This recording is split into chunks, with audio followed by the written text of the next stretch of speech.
हत्या प्रकरणाला 1 वर्ष पूर्ण झालं आहे. आज या ठिकाणी तुम्ही आता नेमकी पुढची काय भूमिका घेणार आहात? कारण एक आरोपी अटक नाही, चार्जफ्रेम झालेला सगळ्या गोष्टी जर आज बघितलं तर पुढे तुमची आता भूमिका काय?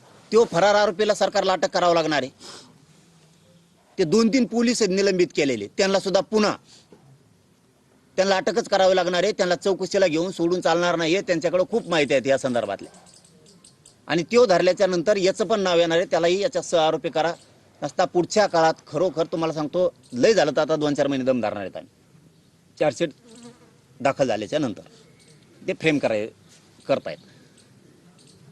कायद्याची प्रोसिजर म्हणून 2-4 महिने वाट बघू नसता राज्यात आंदोलन उभा राहणारे फडणवीस साहेबांनी अजितदादांनी समजून घ्यायचं. तुम्हाला काय करायचं ते करा.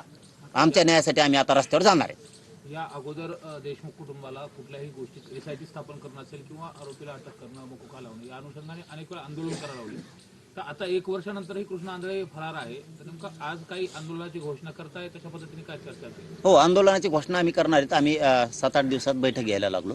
मला हे मीडियाच्या बांधवाला आत्ताच सांगायचं नव्हतं. आम्ही राज्याची बैठक बोलून आम्ही एखाद्या वेळेस वेळ आली तर मस्साजोगमध्येच ती बैठक बोलवणार आहे आणि तिथून आंदोलनाची घोषणा करणार आहेत. कारण जोपर्यंत फडणवीस साहेब पहिले देवेंद्र फडणवीस होत नाहीत तोपर्यंत राज्यात कोणालाच न्याय मिळणार नाही.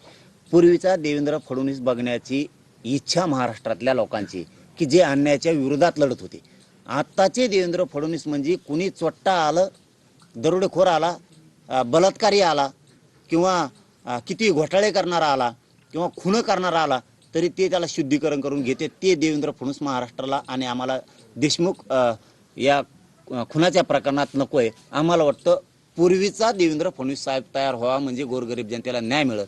आणि त्यांना जर पूर्वीचं व्हायचं नसेल तर थोड्याच दिवसात तुम्हाला तारीख ऐकायला येईल की महाराष्ट्रात खूप मोठा रोष तयार होणार आहे. राज्यातले लोक सगळे रस्त्यावरती येणार आहेत. ही एवढी मोठी खतखत हातून फक्त वाट बघतात लोक की देतील बा न्याय.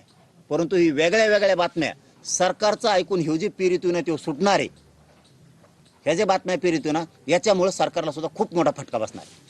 मात्र समाज माध्यमावरती ज्या पद्धतीच्या पोस्ट येतात, व्हिडिओ येतात, कॉल रेकॉर्डिंग येतात, त्यावरून कुठेतरी या पीडित कुटुंबाला धमकावण्याचा किंवा पीडित कुटुंबावरती दबाव आणण्याचा प्रयत्न केला जातोय का? की जसं तुम्ही आता म्हटलं की सुटण्याच्या बातम्या पेरल्या जात आहेत किंवा कॉल रेकॉर्डिंगमध्ये कोणतरी म्हणते की ते बाहेर येणार आहे, सगळं काही व्यवस्थित होणार आहे. तर या अनुषंगाने काय पीडित कुटुंबावरती दबाव आणण्याचा हा प्रयत्न आहे?